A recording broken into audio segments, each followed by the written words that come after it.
The title of my presentation is Influencing Student Development, Factors Improving How Teachers Influence Adolescent Development. And first, the first factor I'm going to focus on are teacher identity and beliefs, specifically efficacy beliefs and teacher expectancy effects.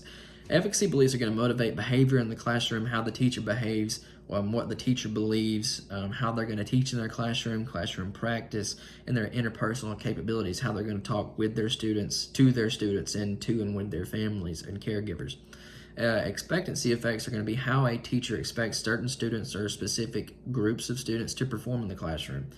And that's going to determine how that teacher sets certain tasks, assignments, and activities for that student or the other groups of students that they have already set beliefs of how they're going to perform.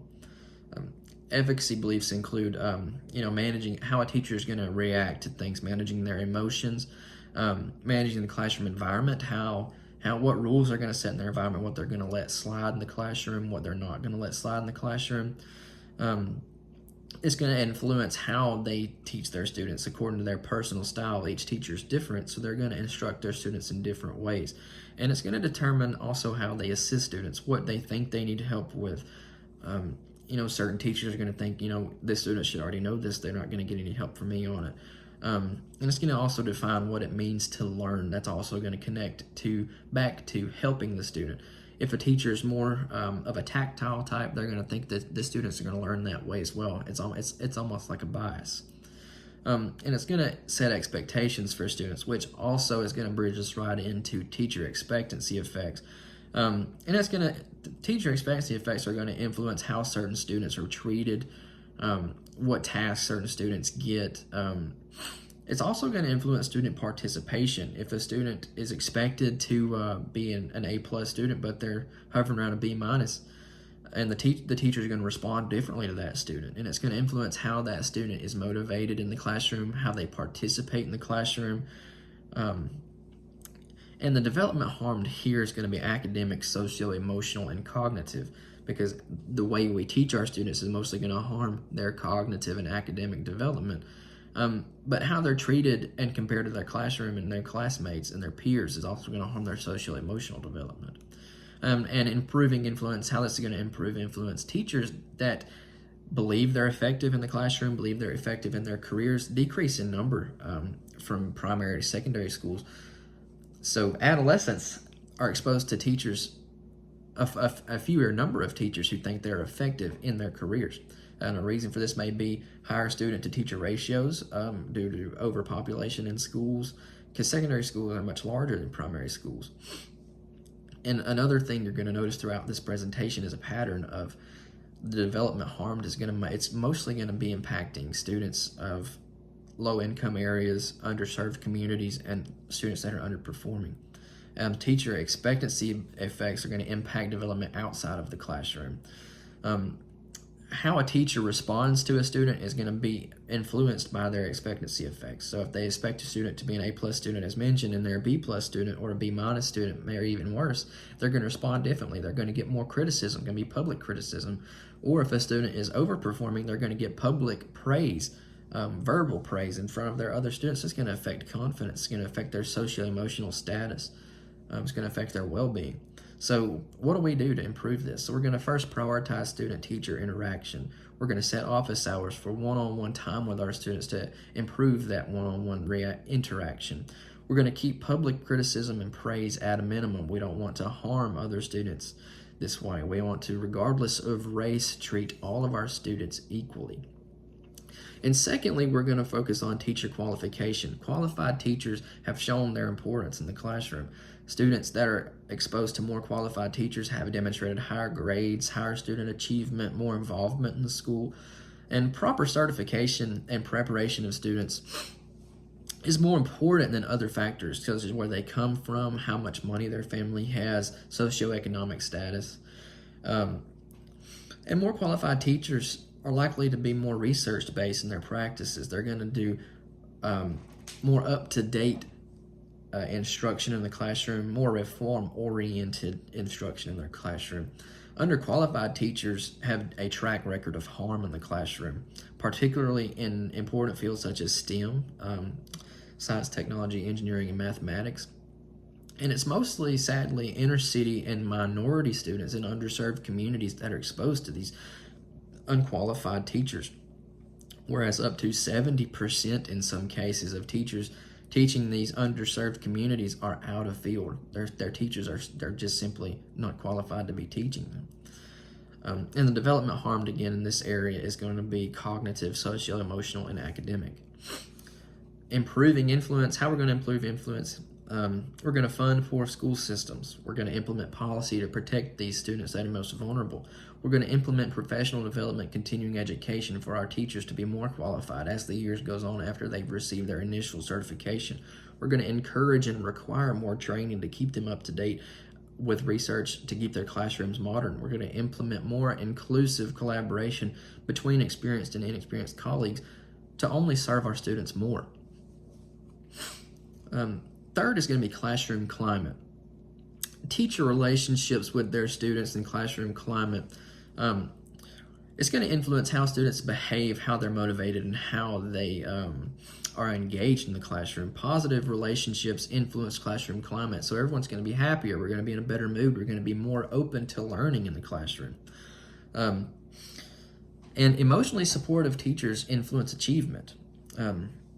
A supportive interaction between students. If a teacher supports their students and a student is more receptive of their teachers, that's a positive indication of trajectory. That's gonna be, if a student is more in contact with their teacher, if the classroom climate is in a better place, the student is going to be more apt to be more successful in the classroom.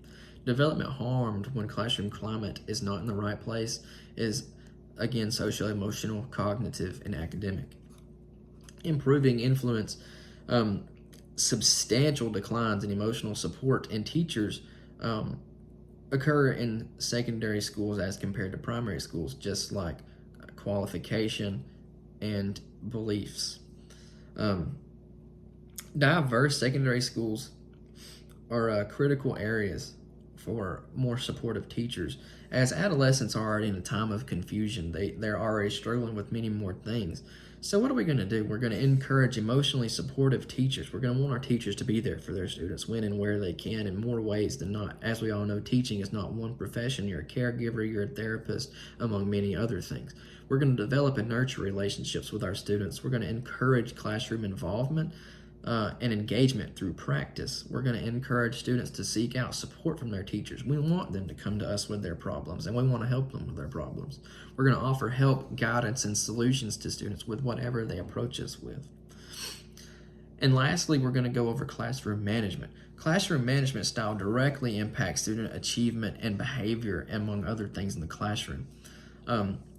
Orderliness and predictability are also very important. We're going to want to be efficient in how we give feedback to our students and how we're going to measure progress in the classroom.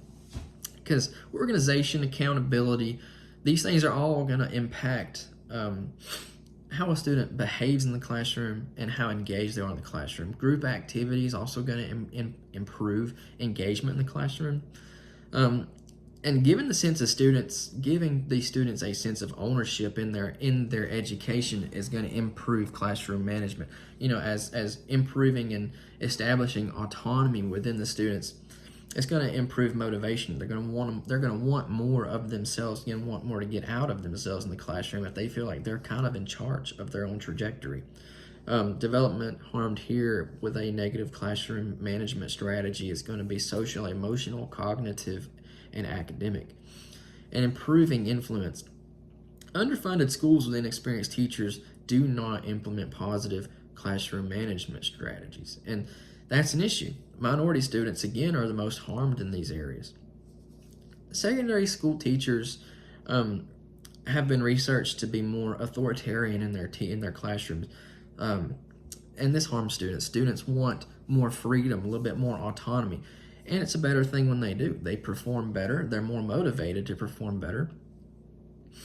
And another thing that needs to not be overlooked is how secondary teachers often see adolescents and growing teenagers as a threat to their authority. Some kids grow. Kids have attitude problems. Kids can oftentimes be a handful. And teachers that do not have positive strategies on how to deal with these students often just treat the whole student body as authoritarian, and that's not right. So what do? We're going to increase classroom autonomy. We're going to set routines to promote orderliness and predictability, because these oftentimes predict trajectories of students. We're going to allow opportunities for decision making. We want our students to take control of their own future. We're going to let the student have a hand in deciding what activities to do, because if they have a stake in ownership, they have a stake in their own performance. We're going to remove stereotypes of adolescent behavior for management decisions. Kids are kids. Mistakes are going to happen. Behavior is going to be an issue from time to time. But set these biases aside and let the students show you how good they can be. And how do these adolescents interact with their peers? Adolescents, as I said, they're often in an area of confusion. They don't know who they are, what they want to be in the future. So they're gonna seek out friendships to determine their own identity as well as the identity of their friends. This is a little bit of exploration. You know, they're going to experiment with different things in this area. By adolescence, friends are often going to share, they're going to bond over shared interests. They're going to like the same things. People on the football team are going to be friends with each other as well as the baseball team or the softball team. And they're gonna self-disclose things. They're going to become more close. They're going to integrate their stories and their secrets with one another. And they're also going to associate themselves with people who have the same belief system as they do. Politics, opinions, beliefs, values. Often people of the same church become friends before they're ever met in school. And a video accessed by Lumen Learning goes over this. And it's going to dive more into the clique area and the groups. You're oftentimes in high school going to see you have your cool kids, the popular kids, people who are often, they're labeled as loners. This video from Lumen Learning is going to show you how often students in this development area of adolescence organize into crowds and cliques. And more so from how they interact. From the video, as said, they can be seen organizing into certain groups with one another. Adolescent groupings, the crowds and cliques, as research shows, it's more of a social contract. Boys are more likely to engage in group activities more so than girls, as seen in the video. Most of the boy interviews are not with one member. They're often with 2 or 3 friends, because boys oftentimes want to associate themselves with more friends, where girls oftentimes can be alone and more content with being alone. Peer groups are composed of homogeneous social and behavioral characteristics. People who behave the same way are often going to be in the same group, whereas troublemakers are going to want to be with troublemakers, and people who follow the rules are going to want to be with people who follow the rules.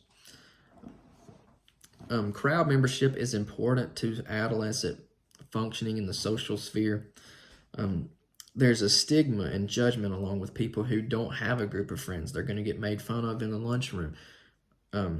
Sports activities, people that aren't involved with a certain group, they're often going to be stigmatized. And adolescents are often biased in using stereotypical information, as seen in the video. You see people, the boys mostly, the girls have too, they label them jocks, weirdos, punk rocks, and that's not right. Overall, adolescents seek out friendship to explore themselves. They want to see their own identity. They want to form friendships with their like-minded peers. And they're going to fall into certain groups based on their interests, beliefs, values, and their behaviors. And I have a few references here at the end. Thank you for watching my presentation.